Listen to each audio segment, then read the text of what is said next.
विद्यार्थी मित्रांनो, मी professor Sultan Inamdar, academic counsellor of IGNOU regional centre Pune. इथून आपण हे प्रेझेंटेशन पाहत आहे आणि आजच्या या प्रेझेंटेशनचा जो महत्त्वाचा टॉपिक आहे तो म्हणजे अंडरस्टँडिंग इंटरनॅशनल रिलेशन्स, म्हणजे आंतरराष्ट्रीय संबंधाचा परिचय. एका अर्थाने आंतरराष्ट्रीय संबंध म्हणजे काय आणि कशा प्रकारे हे कार्यरत असतं किंवा कोणकोणत्या गोष्टी आहेत ज्या आपण आंतरराष्ट्रीय संबंधामध्ये अभ्यासणं अपेक्षित आहे, या सर्व गोष्टींचा आढावा इथे या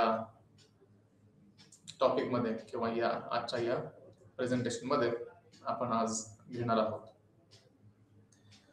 मागील प्रेझेंटेशन मध्ये आपण काही स्कूल ऑफ थॉट पाहिले होते, ज्यांना आपण एका अर्थाने विचारांची एक परंपरा असं म्हणू शकतो, की ज्यामध्ये आपण उदारमतवाद आणि वास्तववाद, त्यासोबतच मार्क्सवाद या तीनही विचारधारांचा आपण आढावा घेतला होता. आणि त्याच्यानंतरचा जो भाग आहे तो आपण आजच्या या आपल्या सादरीकरणामध्ये आपण पाहणार आहोत. पहिला जो मुद्दा आपण चर्चेला घेतोय तो म्हणजे राष्ट्रीय शक्तीचे घटक, ज्याला आपण नॅशनल पॉवर असं म्हणतो. त्याचे एलिमेंट्स कोणकोणते आहेत, त्याचे घटक कोणकोणते आहेत, ते आपण या प्रेझेंटेशनच्या माध्यमातून पाहूया. त्यानंतर जो मुद्दा आपण चर्चेला घेणार आहोत तो म्हणजे राष्ट्रीय हित, ज्याला आपण नॅशनल इंटरेस्ट असं देखील म्हणतो. तर या नॅशनल इंटरेस्ट मध्ये आपण पाहूयात की कशा प्रकारे एखाद्या देशाचा राष्ट्रीय हित ठरवलं जातं आणि त्याच्यानंतर त्या गोष्टींची अंमलबजावणी कशा प्रकारे केली जाते. त्यानंतर जो महत्वाचा मुद्दा आपण घेणार आहोत तो म्हणजे सत्ता संतुलन, ज्याला आपण बॅलन्स ऑफ पॉवर असं देखील म्हणतो. हे एक वास्तववादाचा एक सिद्धांत, जे की वास्तववादी विचारवंतांनी दिलेली ही संकल्पना आहे. आणि समाजामध्ये किंवा आंतरराष्ट्रीय राजकारणामध्ये सत्तेचं संतुलन कशा प्रकारे ठेवता येईल किंवा जर स्थिरता आणायची असेल, संतुलन ठेवायचं असेल, तर त्यासाठी कोणकोणत्या बाबी, कोणकोणत्या गोष्टी करणं अपेक्षित आहे याचा आढावा आपण इथे घेऊया. आणि त्यानंतर जो शेवटचा मुद्दा आपण चर्चेला घेणार आहोत तो म्हणजे सामूहिक सुरक्षा किंवा ज्याला आपण कलेक्टिव्ह सिक्युरिटी असं म्हणतो. तर या सामूहिक सुरक्षेबद्दल देखील आपण माहिती घेणार आहोत. आणि याला, या संकल्पनेला, सामूहिक सुरक्षेच्या संकल्पनेला अनेक राष्ट्रीय आणि आंतरराष्ट्रीय संस्थांचा पाठिंबा असतो आणि अनेक देश एकत्र येऊन एक समूह तयार करतात आणि या समूहाच्या माध्यमातून त्यांची सुरक्षितता कशा प्रकारे अबाधित ठेवता येईल याचा विचार इथे होताना दिसतो. त्याला आपण सामूहिक सुरक्षा असं देखील म्हणतो.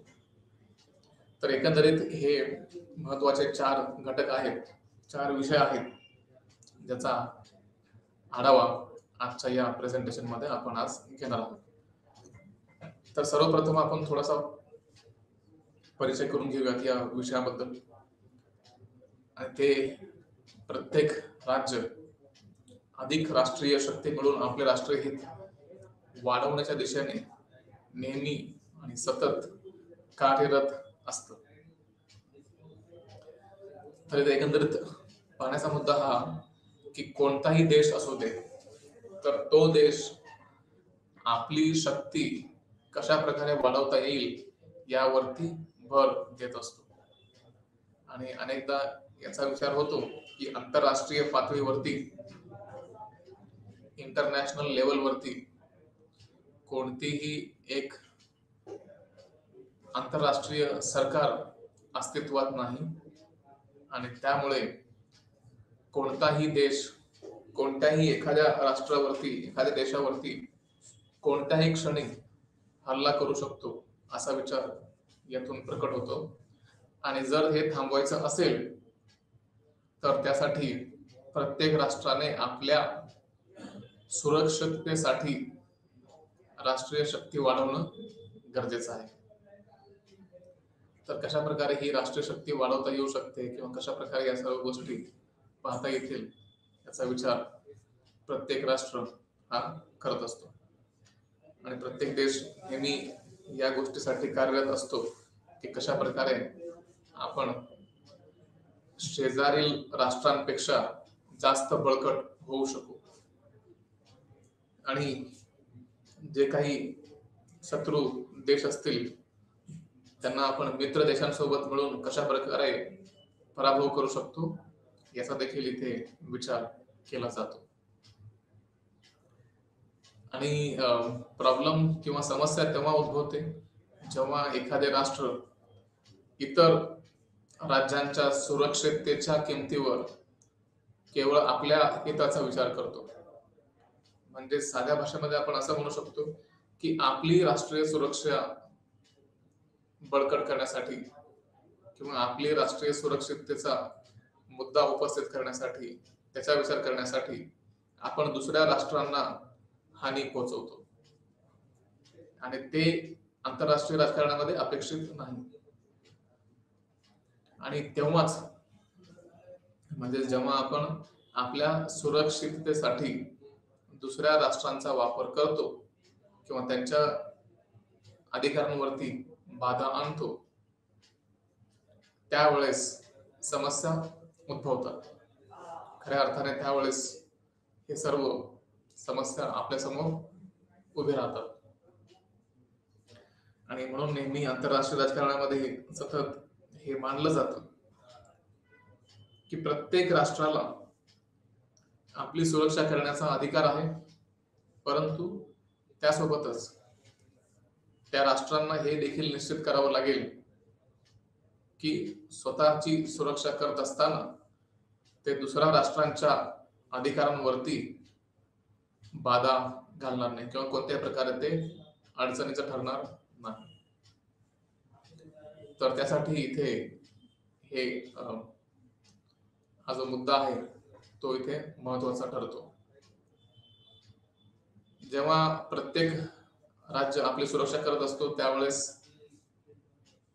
हे देखील लक्षात ठेवणं गरजेचं आहे की आपल्या सुरक्षिततेच्या कारणामुळे एखाद्या अन्य राष्ट्रावरती अन्याय तर होत नाही ना, हे देखील पाहणं क्रमप्राप्त ठरतं. आणि त्यामुळे जेव्हा प्रत्येक राज्य आपले राष्ट्रीय हित साधण्यासाठी प्रयत्नशील असते तेव्हा अनेकदा आंतरराष्ट्रीय शांतता आणि सौहार्दात व्यत्यय आणण्याचा प्रयत्न केला जातो. आणि म्हणूनच इथे ही काळजी घेणं अपेक्षित आहे की प्रत्येक राष्ट्राने दुसऱ्या राष्ट्रांवरती कोणत्याही प्रकारची बाधा न आणता, कोणत्या प्रकारचा व्यत्यय न आणता कशा प्रकारे स्वतःची सुरक्षा बाळगली जाऊ शकते किंवा कशा प्रकारे स्वतःची सुरक्षा अबाधित ठेवता येऊ शकते याचा विचार होणं गरजेचं आहे.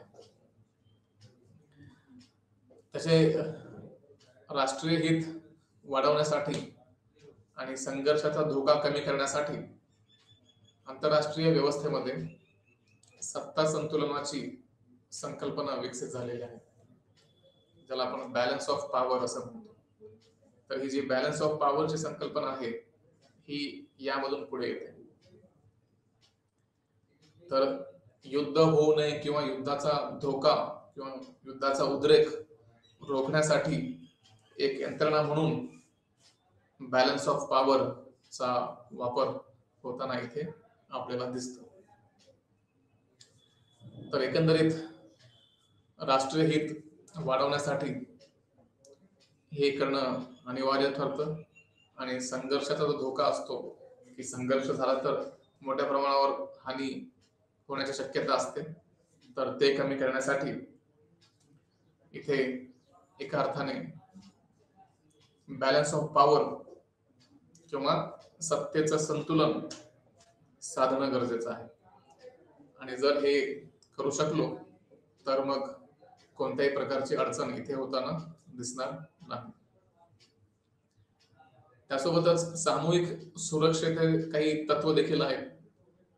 म्हणजे जेव्हा आपण स्वतःचा विचार करतो किंवा स्वतःच्या राष्ट्राचा जेव्हा आपण विचार करतो, त्यावेळेस सामूहिक सुरक्षा हा देखील महत्वाचा मुद्दा आहे.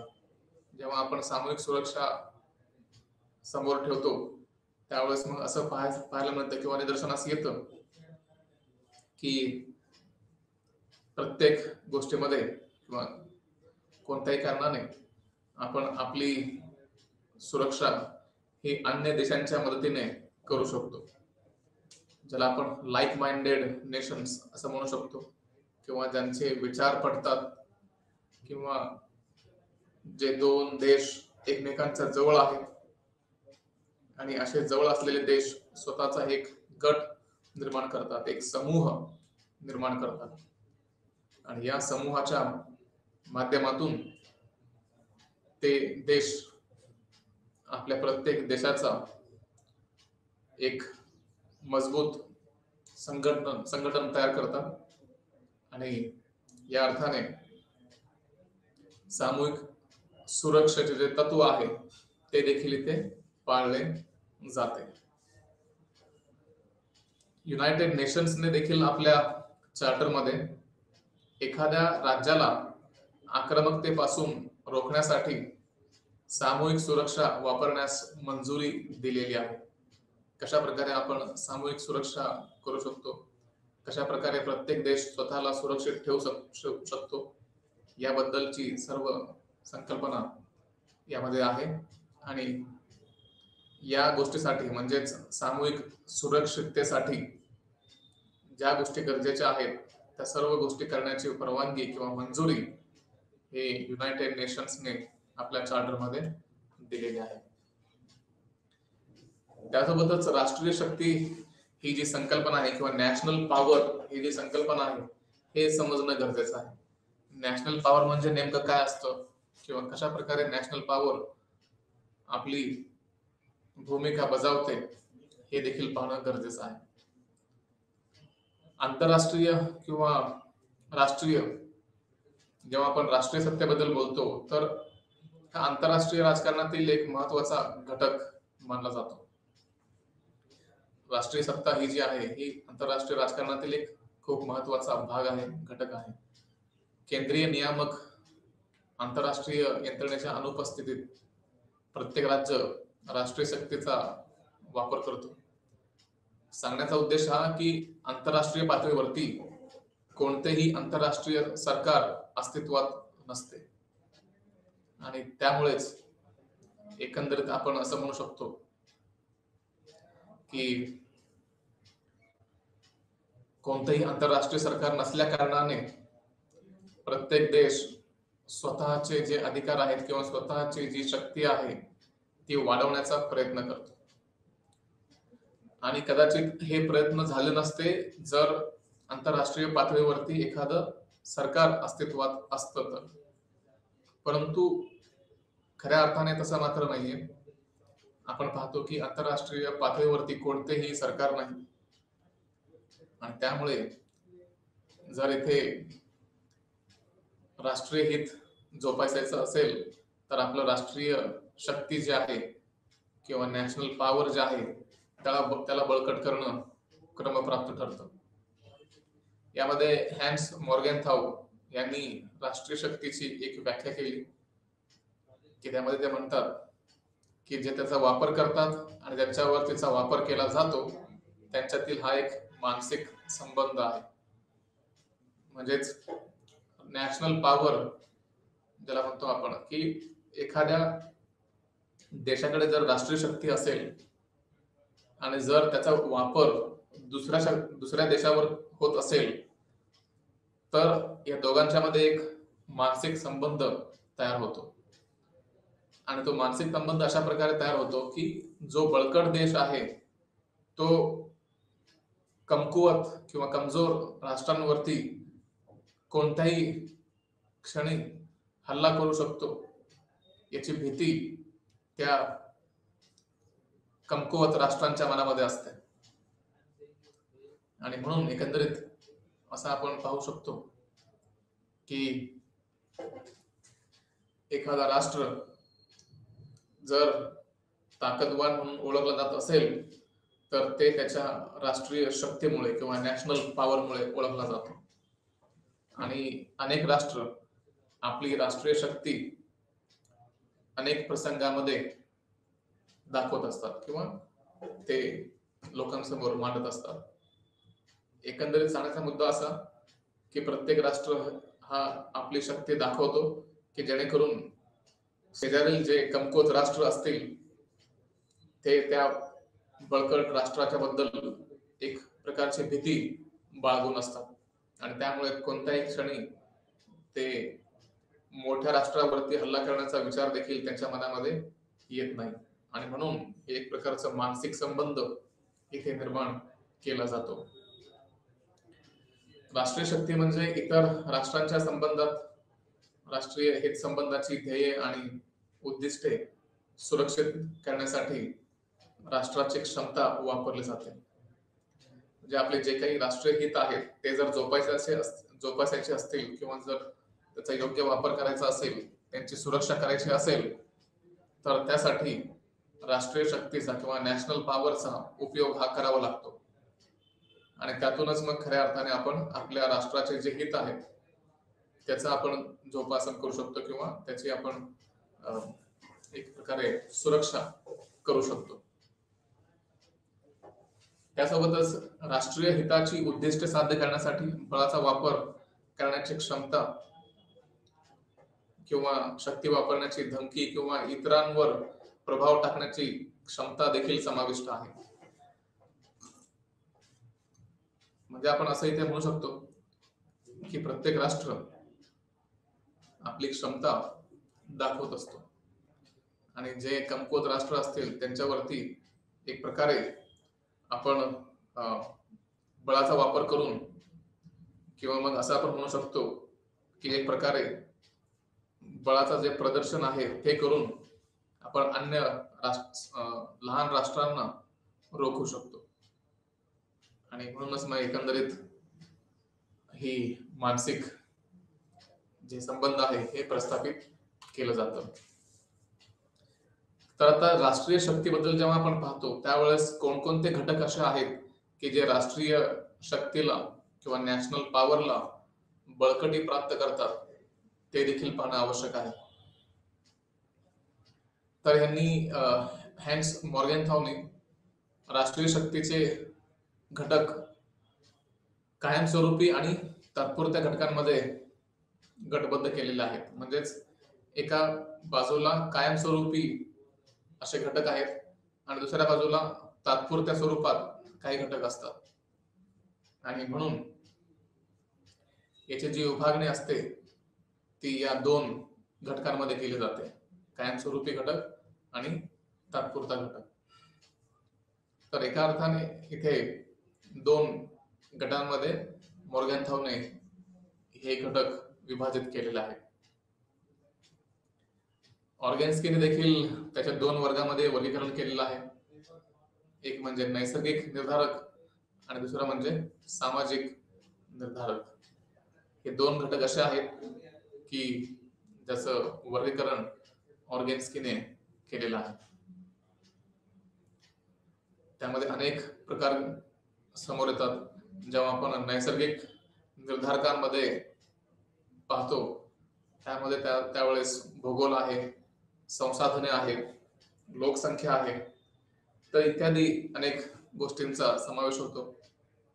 सामाजिक निर्धारक जे आहेत त्यामध्ये आर्थिक विकास हा आहे, त्यासोबतच राजकीय संरचना, राष्ट्रीय मनोबल हे देखील महत्वाचं आहे.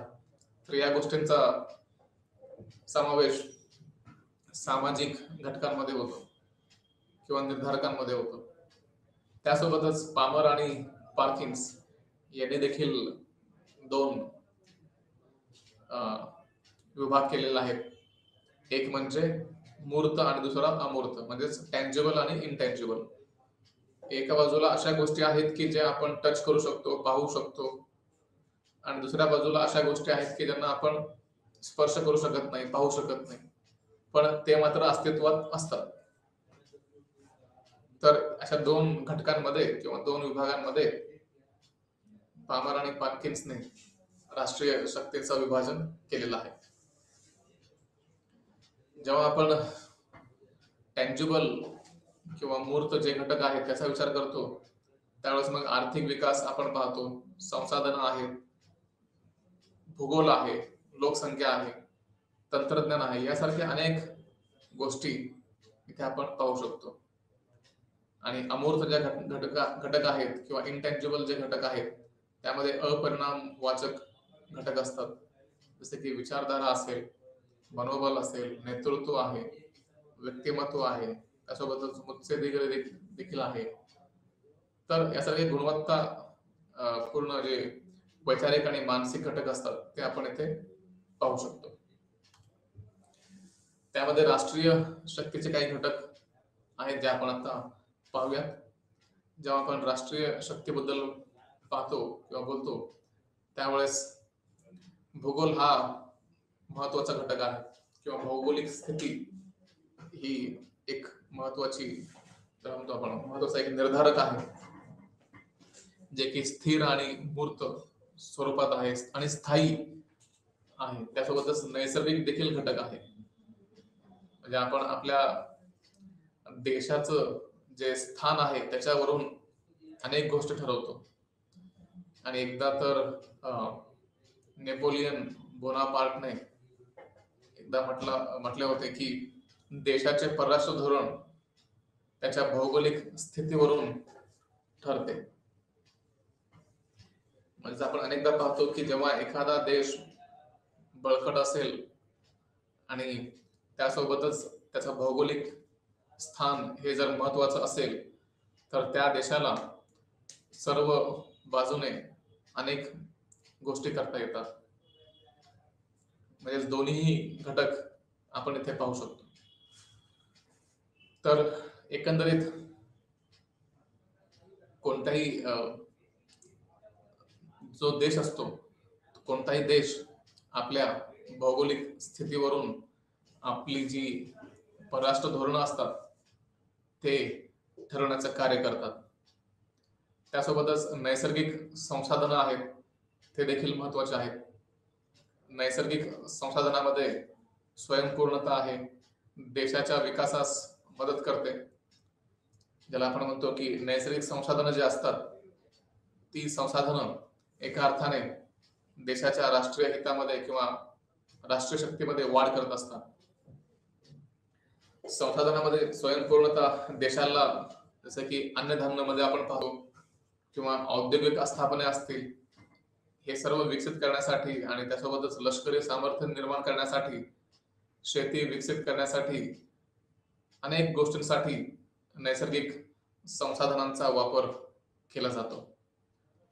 आपण अनेकदा पाहतो की नैसर्गिक संसाधनं ज्या राष्ट्राकडे असतात त्या तो राष्ट्र बाकी राष्ट्रांच्या पुढे जाण्यासाठी सक्षम असतो, परंतु त्याचा योग्य वापर होतो किंवा नाही हे त्या राष्ट्राच्या नीतीवर अवलंबून असतं. जर एखाद्या राष्ट्राने आपल्या नैसर्गिक संसाधनांचा योग्य वापर केला तर तो राष्ट्र खूप कमी वेळेत प्रगत होऊ शकतो किंवा तिथे विकास लवकर होण्यास पोषक असं वातावरण निर्माण केलं जाऊ शकतं. परंतु जर संसाधनं नसतील तर मग अशा वेळेस त्या राष्ट्राला खूप जास्त कष्ट करून स्वतःला पुढे घेऊन जावं लागतं. त्यामध्येच मॉर्गॅन्थने एकदा म्हटले होते की अन्न आयात करणाऱ्या राष्ट्रांपेक्षा अन्नामध्ये स्वयंपूर्ण असलेली राष्ट्रे ही अधिक चांगली असतात. एखादा राष्ट्र आपण पाहतो, भारत 1950-60च्या दशकामध्ये भारतात अन्न टंचाईचे समस्या आपण पाहिलेल्या आहेत आणि त्यावेळेस आपण अनेकदा अमेरिकेवरती अवलंबून राहत होतो. अमेरिका भारताला अन्न पुरवठा करत असे किंवा जे काही महत्वाच्या गोष्टी आहेत ते सर्व आपण बाहेरील देशांकडून आपण आयात करत असतो.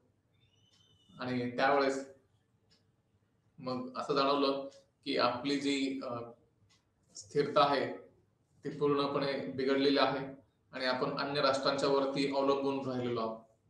आणि त्यामुळे मग असं ठरलं की भारताला अन्नाच्या बाबतीत किंवा अन्नधान्याच्या बाबतीत स्वयंपूर्ण करायचं आणि आत्मनिर्भर करायचं. आणि त्यासाठी मग हरित क्रांती भारतामध्ये आणली गेली, की ज्यामध्ये शेतीला पूरक असे नियम बनवले गेले किंवा नीती बनवली गेली आणि त्या नीतीच्या आधारे भारतामध्ये हरित क्रांतीला चालना मिळाली. एका अर्थाने आपण पाहू शकतो की आज भारत अन्नधान्याच्या बाबतीत स्वयंपूर्ण झालेला आहे. आपण राष्ट्राला म्हणजे भारताला लागणारं जे अन्न आहे ते सर्व आपण भारतामध्ये उगवतो आणि तितकंच एवढंच नाही तर आपण त्या व्यतिरिक्त अन्य राष्ट्रांना अन्नधान्य हे एक्सपोर्ट देखील करतो, म्हणजे निर्यात देखील करतो. त्यामुळे आपण म्हणू शकतो की भारताला इथे एका अर्थाने चांगल्या गोष्टींसाठी उपयोग झालेला आहे. लोकसंख्या हा देखील घटक एक महत्वाचा घटक म्हणून पुढे आलेला आहे. अनेकदा असं पाहायला मिळतं की जे अशिक्षित लोक आहेत किंवा अक्षम बेरोजगार लोक आहेत, अकुशल लोक आहेत, तर मानव संसाधने असलेला देश विकासात अडथळा आणतो. म्हणजे एका अर्थाने आपण म्हणतो की जर आपल्याकडे लोक असतील पण जर ते बेरोजगार असतील, अकुशल असतील, अशिक्षित असतील किंवा काही प्रमाणात आळशी असतील तर त्या राष्ट्राचा विकास होऊ शकत नाही. आणि त्यासाठी ते मानव संसाधनावरती खर्च करणं गरजेचं आहे. जे लोक आहेत त्या लोकांना समर्थ करणं गरजेचं आहे. आणि म्हणून मग एकदम एक सशक्त, निरोगी आणि शिस्तबद्ध, त्यासोबतच रोजगार, साक्षर आणि कुशल लोकसंख्या देशाचा आणि त्याच्या राष्ट्रीय शक्तीचा विकास हा सुलभ करते. म्हणजे जर आपल्याकडे लोक असतील, लोकसंख्या असेल आणि जर ते सर्व सशक्त असतील, निरोगी असतील, शिस्तबद्ध असतील आणि प्रत्येक व्यक्तीला जर रोजगार असेल तर असा देश विकासाच्या मार्गाने खूप जलद गतीने प्रवास करतो. आणि जर हेच उलटी स्थिती असेल की ज्यामध्ये लोक शिस्तबद्ध नसतील, निरोगी नसतील, त्यांना रोजगार नसेल, तर अशा अवस्थेमध्ये मात्र त्या राष्ट्रापुढे अनेक संकट उभी राहतात. मानव संसाधन विकासातील गुंतवणूक हे राष्ट्र उभारण्यासाठी राज्याच्या वचनबद्धतेचे सूचक आहे. म्हणजे जर आपण राष्ट्र उभारायचं असेल, राष्ट्राची उभारणी करायची असेल, जर आपण नेशन बिल्डिंग असं म्हणतो, तर या राष्ट्र उभारण्याच्या प्रक्रियेमध्ये लोकांचा खूप मोलाचा असा वाटा इथे आपण पाहू शकतो. राष्ट्रीय शक्ती वाढवण्यासाठी अजून एक जो घटक महत्वाचा आहे तो म्हणजे आर्थिक प्रगती. लष्करी सामर्थ्य निर्माण करण्याचे आणि लोकांचे कल्याण आणि समृद्धीचे साधन म्हणून आर्थिक प्रगतीकडे पाहिले जातं. विकसित, निरोगी, समृद्ध आणि वाढवणारे राष्ट्र जागतिक स्तरावर प्रभाव निर्माण करतात. आपण अनेकदा पाहतो की जे राष्ट्र आर्थिक दृष्ट्या प्रगत आहेत किंवा विकसित आहेत असे राष्ट्र जागतिक स्तरावर आपला प्रभाव निर्माण करतात आणि आंतरराष्ट्रीय स्तरावर आपली उद्दिष्टे साध्य करण्यासाठी मदत, कर्ज, बक्षिसे, व्यापार आणि अनुदान यासारख्या अनेक आर्थिक संसाधनांचा फायदा घेण्यास ते सक्षम असतात. तर इथे आपण असं पाहू शकतो की जे राष्ट्र आर्थिक दृष्ट्या प्रगत आहेत ते राष्ट्र आंतरराष्ट्रीय राजकारणाला एका अर्थाने नियंत्रित करू शकतात. आपण पाहतो अमेरिका हे अनेक राज्यांचे जे वर्तन आहे किंवा त्यांचे जे धोरणं आहेत त्यांच्यावरती प्रभाव टाकतो आणि हे करण्याचं कारण म्हणजे अमेरिका हा आर्थिक दृष्ट्या खूप प्रगत असा राष्ट्र आहे आणि त्यामुळे जे राष्ट्र आहेत त्यांचं धोरण बदलण्याची जी क्षमता असते ती आर्थिक प्रगत असलेल्या राष्ट्रांमध्ये असते. त्यासोबतच औद्योगिक क्षमता देखील महत्वाची आहे. तंत्रज्ञान आणि औद्योगिकरणामुळे इथे शक्ती वाढवण्यास चालना मिळते. एका अर्थाने आपण असं म्हणू शकतो की सुसज्ज औद्योगिक क्षमता असलेल्या देशात महासत्ता बनण्याची क्षमता जास्त असते. म्हणजे एखाद्या राष्ट्रामध्ये जर औद्योगिक क्षमता असेल, त्या राष्ट्राकडे जर इंडस्ट्री असेल, तर तो देश खूप वेगाने महासत्ता म्हणून उदयास येऊ शकतो.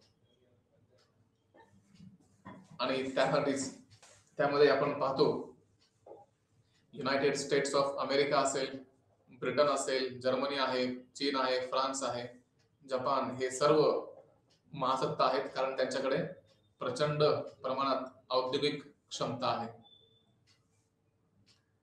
तर एका अर्थाने ते सर्व औद्योगिक क्षमता जे आहे ते इथे आपण वापरतो. हे जेवढे राष्ट्र आहेत ते सर्व राष्ट्र एका बाजूला आपली जी औद्योगिक क्षमता आहे त्याचा वापर करताना आपण पाहतो. यामध्ये युएसए आहे, रशिया आहे, यासारख्या कच्चा माल असलेला भारत कमी विकसित औद्योगिक क्षेत्रामुळे विकासात मागे पडलेला आहे. याचं कारण म्हणजे आपण आता पाहिलं की भारत हा अनेक गोष्टींमध्ये औद्योगिक क्षेत्रामध्ये मागे आहे आणि त्या कारणामुळेच हे जे प्रगत राष्ट्र आहेत हे भारताच्या अनेक पटीने पुढे आहेत. औद्योगिक क्षेत्र नैसर्गिक संसाधने काढण्यात आणि त्याचे औद्योगिक वस्तूंमध्ये रूपांतर करण्यास मदत करत असतात. आपण जेव्हा मॅन्युफॅक्चरिंग बद्दल बोलतो किंवा इंडस्ट्री बद्दल बोलतो, यामध्ये एक गोष्ट निदर्शनास येते की जर आपल्याकडे औद्योगिक क्षमता असेल तर त्यामध्ये कच्च्या मालाला आपण एक पक्का मालामध्ये रूपांतर करण्याचं जे तंत्र असतं ते आपण अवगत करू शकतो. आणि विश्लेषक तर आता नॉलेज इकॉनॉमी तयार करण्याविषयी देखील बोलत आहेत. म्हणजे आपण अनेक स्तर पाहिलेले आहेत किंवा अनेक क्रांती पाहिलेल्या आहेत. त्याला आपण इंडस्ट्रियल रिव्होल्यूशन देखील म्हणतो. आणि इंडस्ट्रियल रिव्होल्यूशन म्हणजेच औद्योगिक क्रांतीमध्ये अनेक टप्पे आहेत आणि त्यातलंच एक म्हणजे नॉलेज इकॉनॉमी, जे ज्ञानावरती आधारित असेल, ज्ञान अर्थव्यवस्थेवरती एक प्रकारे आधारित असेल. माहिती तंत्रज्ञान आणि दळणवळणातील क्रांती आणि कृत्रिम बुद्धिमत्ता, ज्याला आपण आर्टिफिशियल इंटेलिजन्स असं म्हणतो, याला आपण आता 4थ्या औद्योगिक क्रांतीचा उद्रेक झालेला आहे असं म्हणतो. म्हणजे जेव्हा आपण आर्टिफिशियल इंटेलिजन्सची भाषा करतो किंवा आर्टिफिशियल इंटेलिजन्स कशा प्रकारे वाढवता येईल याचा जेव्हा आपण विचार करतो, त्यावेळेस मग आपण खऱ्या अर्थाने म्हणू शकतो की इथे औद्योगिक क्रांतीला चालना ही मिळालेली आहे.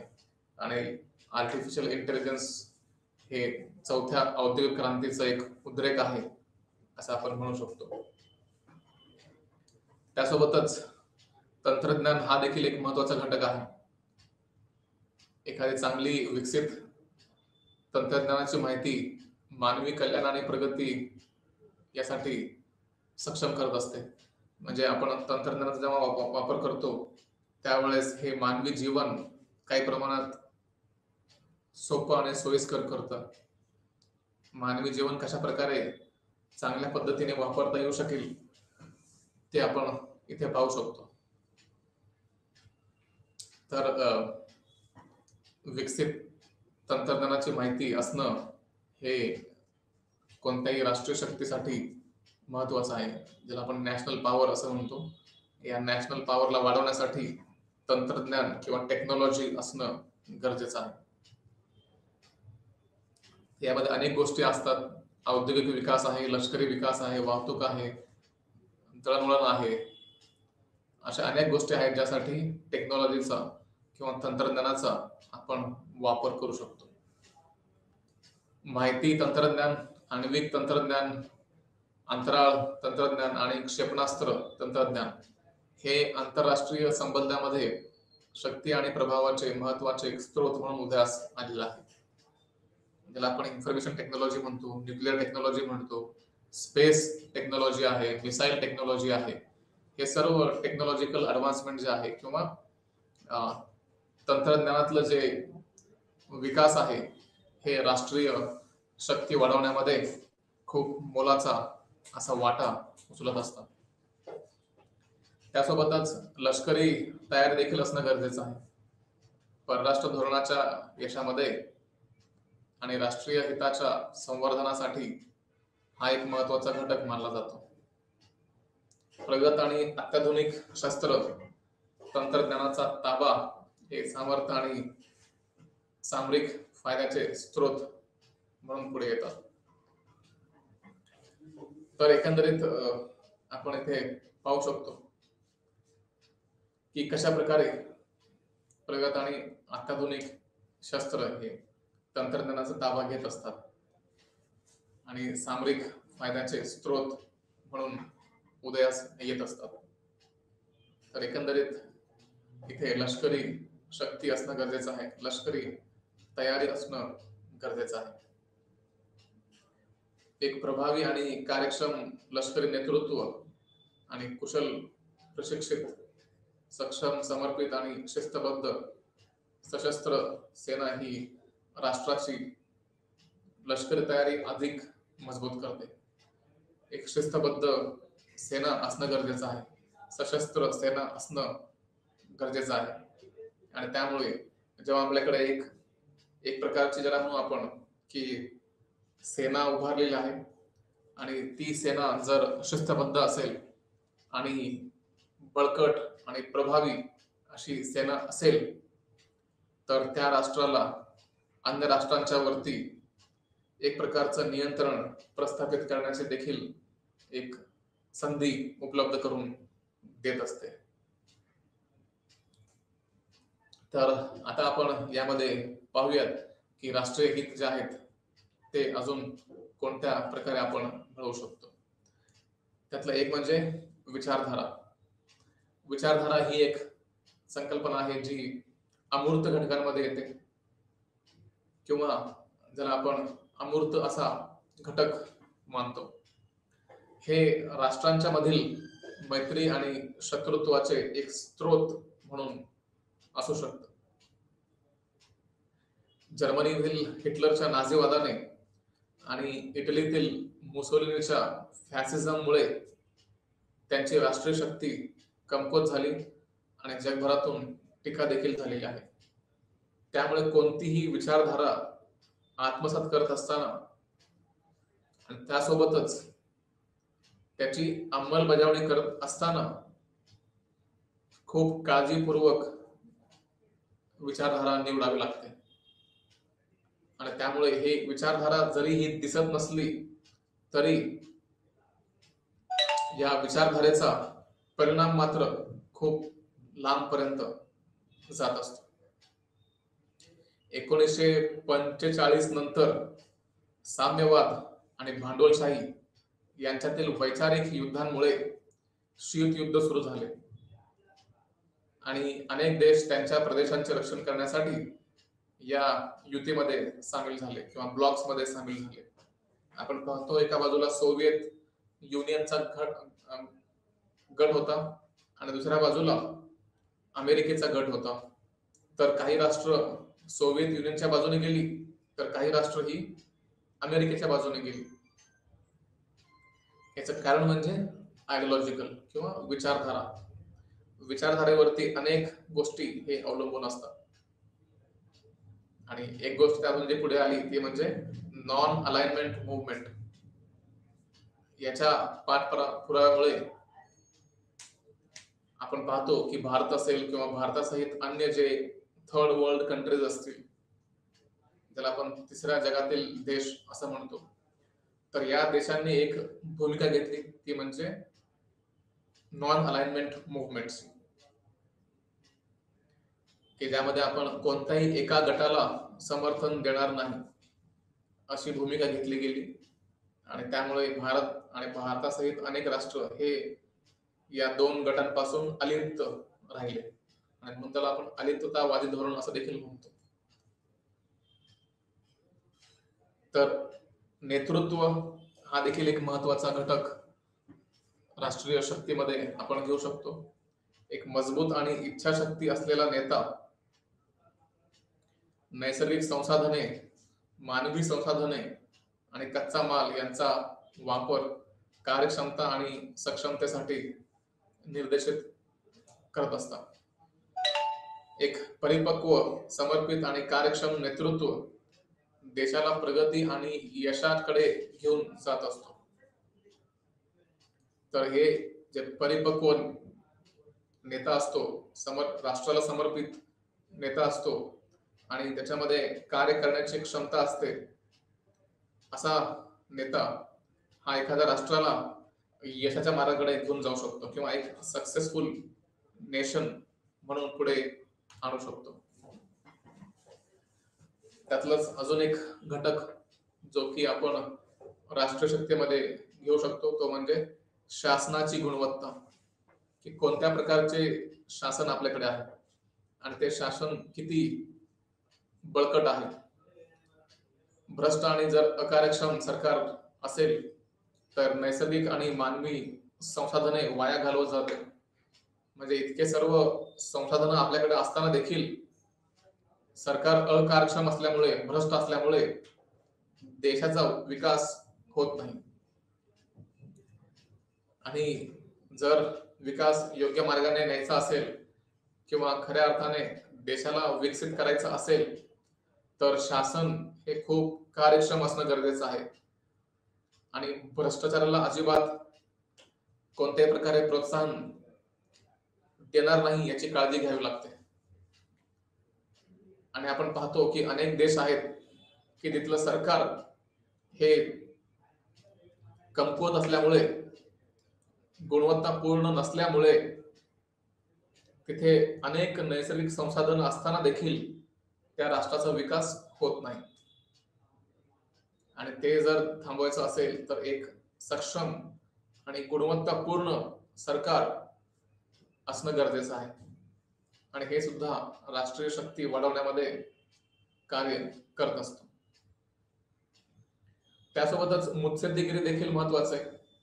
उच्च दर्जाची मुत्सद्देगिरी उपलब्ध संसाधनांचे राष्ट्रीय सामर्थ्यात रूपांतर करते. ब्रिटनने 1945 नंतर शाही दर्जा गमावून स्वतःला राष्ट्रशक्ती म्हणून घोषित केले होते आणि त्यातून मग यश मिळवलं होतं.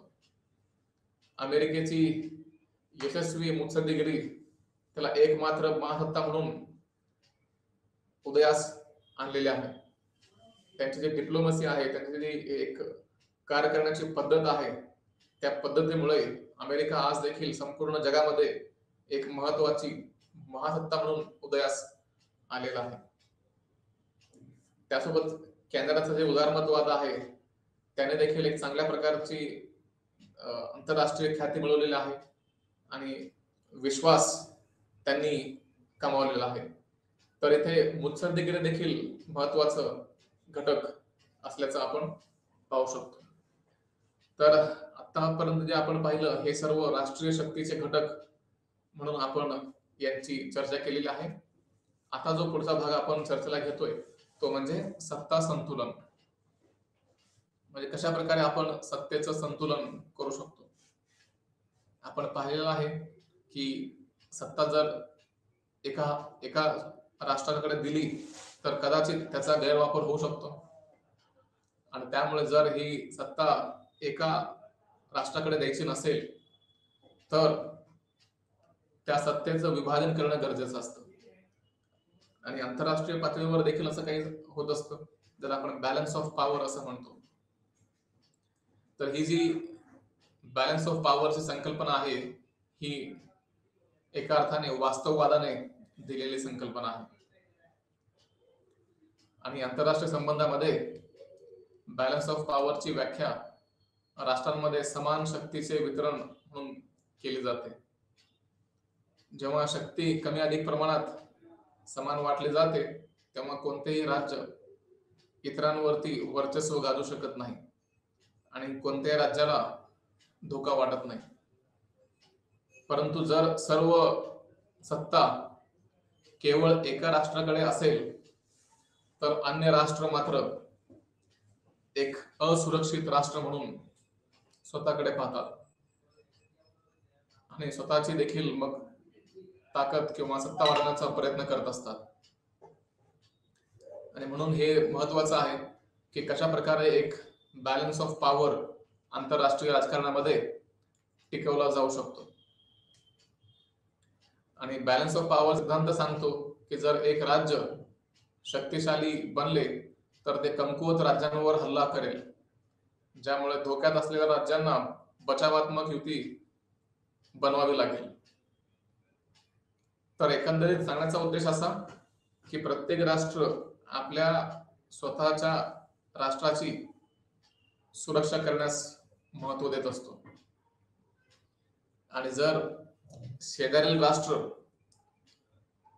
जर आपली ताकद किंवा सत्ता वाढवत असेल तर त्याची भीती अन्य राष्ट्रांच्या मनामध्ये देखील येते आणि यातून एक संघर्षाची स्थिती निर्माण होऊ शकते. आणि म्हणून बॅलन्स ऑफ पॉवर या सिद्धांताचा वापर इथे केला जातो. आणि बॅलन्स ऑफ पॉवर आणण्यामागील तर्क असा दिला जातो की कोणतेही एक जागतिक स्तरावरती आंतरराष्ट्रीय सरकार नाही आणि त्या कारणामुळेच बॅलन्स ऑफ पॉवरची संकल्पना पुढे आणली गेली किंवा सत्ता संतुलनाची संकल्पना पुढे आणली गेली. दुसऱ्याकडून आक्रमण होऊ नये म्हणून प्रत्येक राज्याला स्वतःच्या संसाधनावर आणि धोरणांवर अवलंबून राहावे लागते. म्हणजे जे काही राष्ट्र आहेत हे राष्ट्र आपल्यावरती हल्ला करू नयेत असं वाटत असेल त्या राष्ट्रांना स्वतःचं संरक्षण करण्यासाठी अनेक गोष्टींवरती अवलंबून राहावं लागतं. म्हणून जेव्हा एखाद्या देशाला शक्तिशाली देशाकडून धोका असतो तेव्हा तो एकतर स्वतःची संसाधने एकत्रित करतो किंवा इतर राज्यांशी युती करतो की जेणेकरून शत्रू राष्ट्राचा सामना हा करता येऊ शकेल. आणि म्हणून मग सत्ता संतुलनाची ही संकल्पना पुढे येते. त्यातूनच त्याचे पण दोन प्रकार असे आपण पाहू शकतो, तात्पुरता आणि अस्थिर. हे सत्ता संतुलन जे आहे हे प्रामुख्याने अल्पायुष्य असते आणि देश त्यांच्या राष्ट्रीय हितासाठी सतत त्यांची निष्ठा आणि युती हे बदलत असतात. म्हणजे सत्ता संतुलन ठेवण्यासाठी काही राष्ट्र आज एका राष्ट्राच्या बाजूने असतील तर उद्या काही राष्ट्र दुसऱ्या राष्ट्राच्या बाजूने उभे असतील. तर हे जी निष्ठा असते ही वेळेनुसार बदलत असते. याच्यामध्ये सक्रिय हस्तक्षेप देखील आवश्यक आहे. बॅलन्स ऑफ पॉवर ही काही निसर्गाची देणगी नाही तर ही मानवनिर्मित संकल्पना आहे आणि त्यामुळे राजकीय नेत्यांच्या सक्रिय हस्तक्षेपाने त्याची उभारणी आणि देखभाल करता येऊ शकते. युद्ध बॅलन्स ऑफ पॉवरच्या कार्यक्षमतेची चाचणी करते. अनेकदा असं पाहतो की बॅलन्स ऑफ पॉवर हे युद्धाचा उद्रेक रोखते आणि जेव्हा युद्ध होते तेव्हा बॅलन्स ऑफ पॉवर हे खंडित होत असतं. शांततेचे साधन देखील हे नाहीये. आपण अनेकदा पाहतो की शांतता प्रस्थापित करण्यासाठी अनेक राष्ट्र प्रयत्नशील असतात, परंतु अस्थिर आंतरराष्ट्रीय परिस्थितीमुळे इथे शांतता राखली जाईलच याची खात्री मात्र देता येत नाही, हमी मात्र देता येत नाही. मोठ्या शक्ती हे मुख्य खेळाडू म्हणून पुढे येत असतात. हे मजबूत असतात. बॅलन्स ऑफ पॉवर तयार करण्यास आणि देखरेख करण्यासाठी मुख्य खेळाडू हे लहान देशांवरती एक प्रकारे नियंत्रण ठेवून असतात. याच्यामध्ये जो फायदा होतो बॅलन्स ऑफ पॉवर मध्ये तो म्हणजे काही बळकट राष्ट्रांचा फायदा होत असतो आणि जे कमकुवत राष्ट्र आहेत ते काही कारणामुळे मागे पडतात. इथे एकाधिक राज्यांची आवश्यकता आहे. बॅलन्स ऑफ पॉवर होण्यासाठी शक्ती संबंध राखण्यासाठी अनेक राज्यांची आवश्यकता असते. तर इथे अनेक राष्ट्र एकत्र येतात आणि ते एकमेकांची युती करतात. राष्ट्रीय हित हे प्राधान्य असतं, ते कोणत्याही राज्याद्वारे स्वीकारले जाऊ शकते आणि ते ठरवण्यासाठी राष्ट्रीय हित हा आधार असतो. राष्ट्रीय हिताला इथे प्राधान्य असतो आणि त्यामुळे कोणत्या राष्ट्रासोबत युती करायची आहे किंवा कोणत्या राष्ट्रासोबत युती तोडायची आहे हे सर्व त्या राष्ट्रांच्या राष्ट्रीय हितावरती अवलंबून असतं.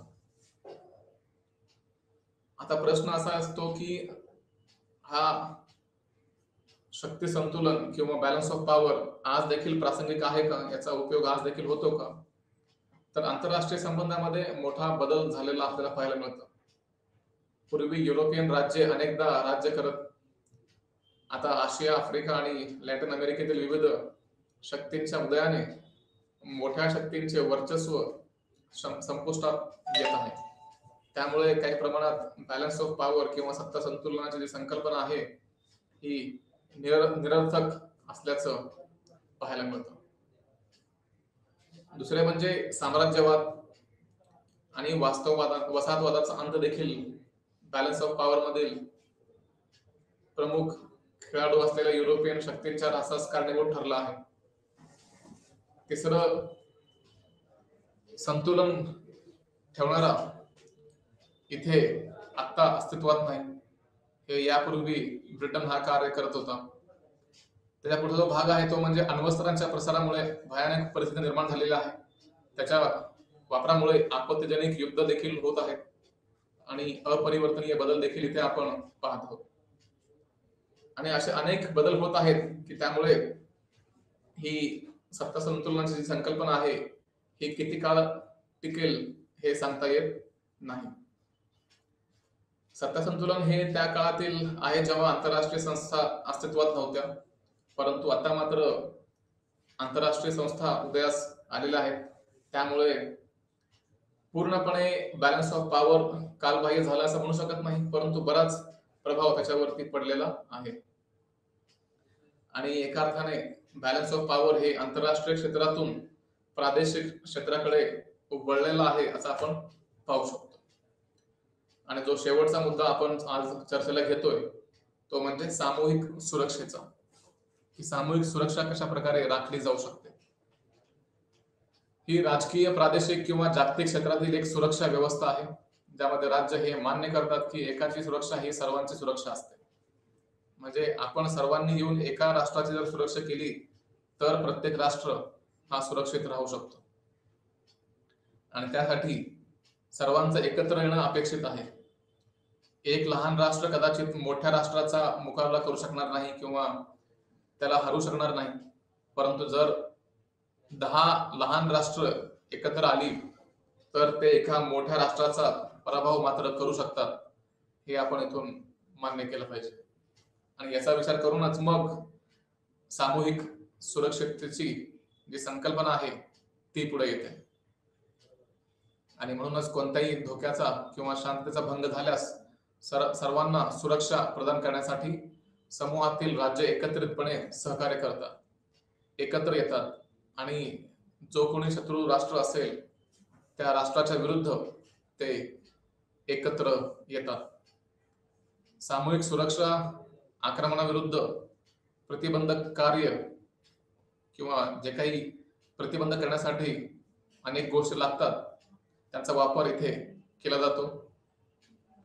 हे अनेक राष्ट्रांच्या मार्फत स्वीकारलेलं देखील आहे. आणि एका राष्ट्राची सुरक्षा सर्व राष्ट्रांच्या सुरक्षेशी निगडीत असते. त्यामुळे सर्व राष्ट्रांना एकत्र येण्याशिवाय इथे पर्याय उपलब्ध नसतो. राष्ट्रीय सुरक्षा जेव्हा आपण बोलतो, जेव्हा एखाद्या राष्ट्राची सुरक्षा होते त्यावेळेस खऱ्या अर्थाने आंतरराष्ट्रीय सुरक्षितता आपण प्रस्थापित करू शकतो. एका राष्ट्राच्या सुरक्षेचा भंग केल्यास सर्व राष्ट्रांच्या सुरक्षेचा भंग होऊ शकतो हे आपण इथून पाहू शकतो. येथे सामूहिक म्हणजेच राज्यांच्या गटाला एकत्रितपणे आक्रमकांना सामोरे जावे लागते. जे काही राष्ट्र आहेत हे सर्व राष्ट्र एकत्र येतात आणि आक्रमक राष्ट्राच्या विरुद्ध एकत्र येऊन हे सर्व राष्ट्र त्या एका प्रबळ किंवा आक्रमक राष्ट्राच्या विरुद्ध लढत असतात.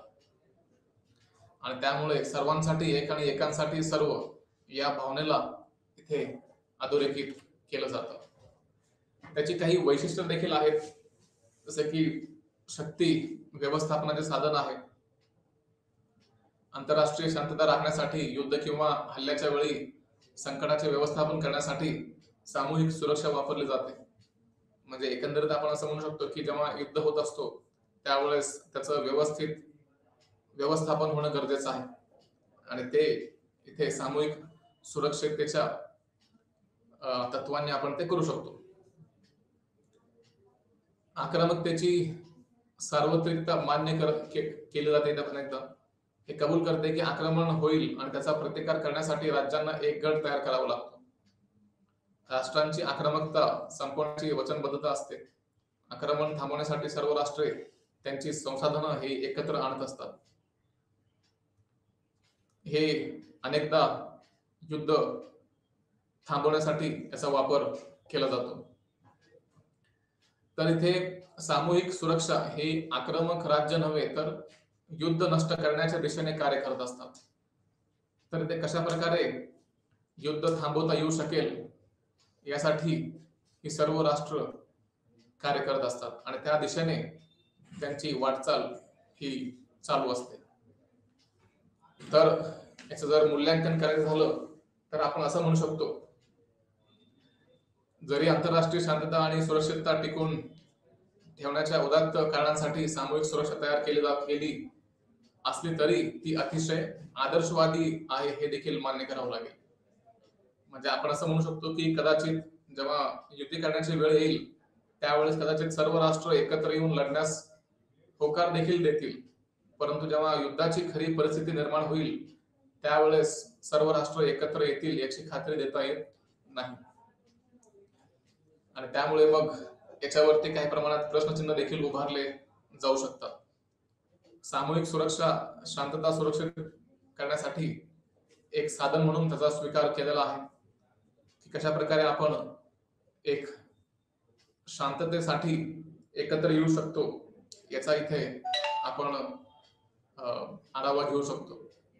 दुसरी मोठी समस्या ह्याच्यामध्ये अशी आहे की सुरक्षा परिषदेच्या सामूहिक सुरक्षा निर्णयाची अंमलबजावणी करण्यासाठी संयुक्त राष्ट्र संघांच्याकडे कायमस्वरूपी आंतरराष्ट्रीय शक्ती नाहीये की जेणेकरून जरी एखाद्या आंतरराष्ट्रीय पातळीवरती आपण निर्णय घेतला तर त्याची अंमलबजावणी होईलच याची खात्री देता येत नाही. आणि ही प्रक्रिया संथ आहे. आक्रमणाची जेव्हा वेळ येते त्यावेळेस आंतरराष्ट्रीय शांतता सेना ही देखील पाठवली जाते आणि ती वेळेवर येईल याची देखील खात्री इथे देता येत नाही. आणि शेवटी सामूहिक सुरक्षा ही एक धोकादायक संकल्पना आहे असं म्हणू शकतो, कारण स्थानिक युद्ध जागतिक युद्धात बदलू शकते. कारण जर एका देशावरती जर हल्ला केला तर अनेक राष्ट्र त्याच्यावरती हल्ला करतील. त्याचं उत्तर म्हणून अनेक राष्ट्र त्या आक्रमक राष्ट्रावरती हल्ला करतील आणि त्यामुळे हे जे स्थानिक युद्ध असतं याला जागतिक युद्धाचं स्वरूप प्राप्त होऊ शकतं. आणि म्हणून याच्यावरती काही प्रश्नचिन्ह देखील उभारले जातात. परंतु एका अर्थाने या सर्व गोष्टी आंतरराष्ट्रीय राजकारणामध्ये चालत असतात. तर आजच्या या प्रेझेंटेशन मध्ये आपण इथेच विराम घेऊया. धन्यवाद.